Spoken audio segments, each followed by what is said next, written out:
Morning everyone. आज हम पढ़ेंगे भोजन के कार्य।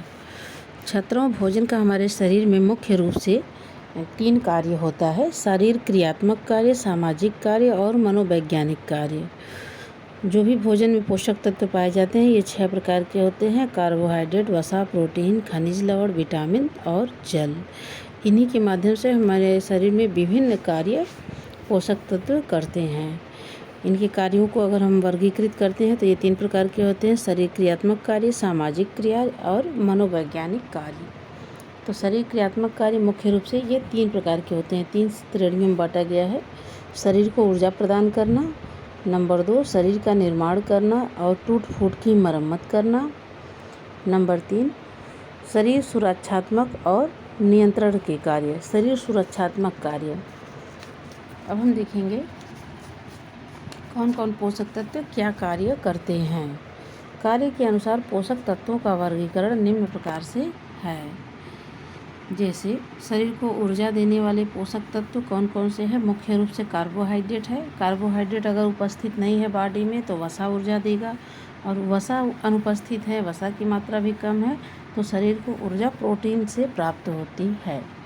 शरीर निर्माणक भोज्य तत्व जिनसे शरीर का निर्माण होता है ये 3 प्रकार के होते हैं: प्रोटीन जिससे पूरी बॉडी की टिश्यू का निर्माण होता है, खनिज तत्व जैसे कैल्शियम, फास्फोरस, आयरन, आयोडीन, ये सब शरीर के अस्थियों आदि का निर्माण करते हैं, आयोडीन ग्रंथियों का निर्माण करता है, और जल रक्त लसिका, लिम्फ आदि का निर्माण जल से होता है। ये शरीर निर्माणक पोषक तत्व हैं। ये 3 प्रकार के हैं। सुरक्षात्मक पोषक तत्व जिससे शरीर को सुरक्षा प्रदान करता है, जैसे विटामिन, खनिज लवण, जल और प्रोटीन। सुरक्षात्मक का मतलब है रोगों से सुरक्षा। अब हम देखेंगे ऊर्जा प्रदान करने वाले कौन कौन से पोषक तत्व हैं। ऊर्जा प्रदान करने वाले पोषक तत्व सभी जो हैं ये शुगर, जगरी, क्या है, चावल, आलू, जो भी कार्बोहाइड्रेट रिच होते हैं वो कार्बोहाइड्रेट, वसा रिच जितने भी हैं वो ऊर्जा प्रदान करने वाले तत्व हैं। कार्बोहाइड्रेट 2 रूप में होता है, एक स्टार्च के रूप में होता है और एक शर्करा के रूप में होता है। शर्करा मतलब शुगर जिसमें मीठापन होता है, शक्कर, गुड़, शहद, चीनी आदि शर्करा का साधन है। और स्टार्च के रूप में कार्बोहाइड्रेट जैसे जिसमें आटा वगैरह मिले, जैसे गेहूँ का आटा, सूजी, मैदा, मक्का, जौ, बाजरा, जितने भी अनाज हैं उसमें शर्करा के रूप में। आलू, शकरकंदी, कच्चे केला, फल आदि में स्टार्च के रूप में कार्बोहाइड्रेट प्राप्त होता है। इसके साथ ही वसा से ही ऊर्जा प्राप्त होती है। तो जितने भी जंतु जगत और वनस्पति जगत दोनों से ही वसा किनसे मिलता है? तेल बीजों से मिलता है, जैसे बादाम हो गया, मूंगफली हो गया, काजू है या सरसों है, इन सब से मिलता है। और जंतु जगत से वसा किन चीज़ों में मिलता है? जैसे घी हो गया, पनीर हो गया, अंडा हो गया, मांस, मछली आदि से वसा की प्राप्ति होती है। प्रोटीन के साधन हम सभी लोग जानते हैं। प्रोटीन भी 2 स्रोतों से प्राप्त होता है, जैसे जंतु जगत से दूध, दही, पनीर, मांस, मछली, अंडे आदि से, और वनस्पति जगत से जितने भी तेल हैं, मेवे, दालें, सेम, मटर आदि से प्रोटीन की प्राप्ति होती है। दाल जगत मुख्य रूप से है, और सोयाबीन में सर्वाधिक मात्रा में प्रोटीन प्राप्त होता है। इसी तरह एक नज़र में हम देख सकते हैं शरीर निर्माणक पोषक तत्वों का क्या रोल है। शरीर निर्माणक पोषक तत्व हमने 3 बताया है: प्रोटीन, खनिज लवण और जल। प्रोटीन, खनिज लवण और जल। तो प्रोटीन का साधन वही है जो सेम में है। कैल्शियम, फास्फोरस दूध, दही, पनीर, अंडा, मांस, मछली, साबुदाने आदि में मिलते हैं।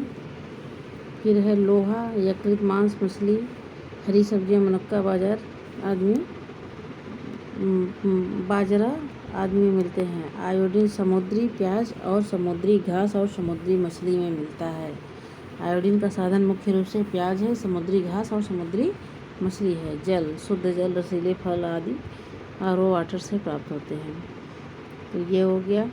इसके बाद हमें शरीर सुरक्षात्मक भोजक तत्व। शरीर सुरक्षात्मक वे तत्व जो हमारे शरीर को रोगों से सुरक्षा करते हैं। ये भी 4 प्रकार के हैं। इसमें कौन कौन से हैं, उनके स्रोत क्या होंगे? शरीर सुरक्षात्मक तत्वों की प्राप्ति के साधन। विटामिन किसमें मिलता है? दूध से बने भोज्य पदार्थ, नींबू, संतरा, हरी पीली सब्जियाँ, फूल गोभी, पत्ता गोभी, गाजर, अंडा, यकृत, मछली, गेहूँ, चावल, मक्का, खमीर आदि से। खनिज लवण दूध, दही, पनीर, अंडा, हरी पीली सब्जियाँ, हरी पत्तेदार सब्जियाँ, सोयाबीन और दालों से खनिज लवण। सूखे मेवे खनिज लवण के साधन हैं। शुद्ध जल, रसीले फल और शुद्ध जल। प्रोटीन है दूध, अंडा, मांस, सोयाबीन। सबसे ज़रूरी बात है किस वर्ग के अंतर्गत कितने पोषक तत्व आते हैं, इसको ध्यान रखना बहुत ज़रूरी है। जैसे सुरक्षात्मक तत्वों में ही 4 पोषक तत्व आते हैं, बाकी दोनों में 3-3 हैं। इसमें सुरक्षात्मक तत्व कौन है? विटामिन, खनिज लवण, जल और प्रोटीन। अब आता है दूसरा वर्ग, भोजन के सामाजिक कार्य। अभी हम शारीरिक कार्य को पढ़ रहे थे। इसके 3 भाग होते हैं: ऊर्जा देना, शरीर का निर्माण करना और शरीर की सुरक्षा करना। अभी है भोजन के सामाजिक कार्य। भोजन के द्वारा शादी, ब्याह, बर्थडे, दीपावली, ईद आदि के अवसरों पर हम जो सामाजिक रूप से लोगों को आमंत्रित करते हैं अपने घर या दूसरे घर जा कर के भोजन करते हैं, तो आपस में भाईचारा, प्रेम, स्नेह आदि बढ़ता है। ये भोजन का सामाजिक कार्य है। आपसी भाईचारा को इससे बढ़त मिलती है। फिर है भोजन के मनोवैज्ञानिक कार्य। भोजन का संवेगात्मक कार्य यह है कि भोजन जो है मानसिक संतुष्टि प्रदान करता है। ईद, होली, दिवाली के अवसर पे हम जब सबके समान भोजन, तरह तरह के पकवान बना करके करते हैं तो हमें एक विशेष मानसिक आनंद की अनुभूति होती है। जिस दिन भोजन अपनी रुचि का नहीं मिलता है उस दिन मानसिकता जो है क्या होती है, बहुत डिस्टर्ब रहती है। लेकिन अगर भोजन अपनी रुचि का मिल जाए तो हमें मानसिक संतोष प्राप्त होता है। इसी तरह से किस चीज़ों को भोजन कहा जाए?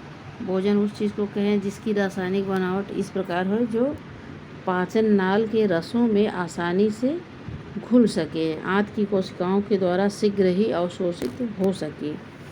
ऐसे पदार्थ जो पाचन में आसानी से पच सके पाचक रसों से और आंत की भित्तियों के द्वारा अवशोषित हो सके, उसे हम भोजन कहेंगे। दूसरा शर्त है खाद्य पदार्थ ऐसा हो जो पाचन नाल के रसों में या पाचक रसों में घुल सके और रासायनिक से पाचक एंजाइमों के द्वारा विखंडित हो सके, यानी पाचक एंजाइम उसे विखंडित कर सकें और उसके सूक्ष्म प्रवाह रक्त में पहुंच सके। फिर तीसरा, खाद्य पदार्थ को भोजन की संज्ञा तभी दी जा सकती जब उसकी शारीरिक संरचना इस प्रकार हो जो रक्त द्वारा अवशोषित हो सके। ठीक है, जब उसका कंपोजिशन ऐसा हो जो पाचन के जो तो पहला है कि वह आसानी से पच सके, दूसरा है पचने के बाद वह रक्त में आसानी से मिल सके और तीसरा यह है कि अवशोषित होने के बाद वह रक्त प्रवाह में जा कर के शरीर को कुछ न कुछ पोषक तत्व प्रदान कर सके। धन्यवाद।